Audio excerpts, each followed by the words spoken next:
सुनेत्रा पवार यांची राज्यसभेवर बिनविरोध निवड झालेली आहे।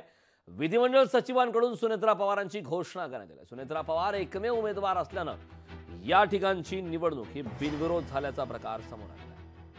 राष्ट्रवादी काँग्रेस पक्षाच्या सुनेत्रा अजित पवार यांची राज्यसभा सदस्य म्हणून निवड झाल्याची घोषणा महाराष्ट्र विधानमंडळ सचिवालयाने सचिव तथा निवडणूक निर्णय अधिकारी जितेंद्र भोळे यांनी केली। राज्यसभा सदस्य प्रफुल्ल मनोहरभाई पटेल यांच्या राजीनाम्यामुळे रिक्त झालेल्या राज्यसभेच्या एका जागेसाठी ही पोटनिवडणूक जाहीर करण्यात आली। त्यासाठी पवार यांचा एकमेव अर्ज आल्याने त्यांची राज्यसभेवर निवड झाल्याचं घोषित करण्यात आलं।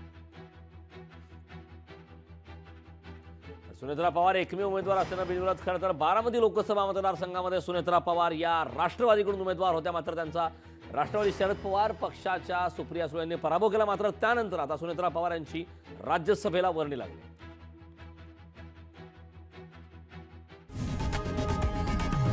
लोकशाही मराठी ऐका, पहा, जागरूक रहा।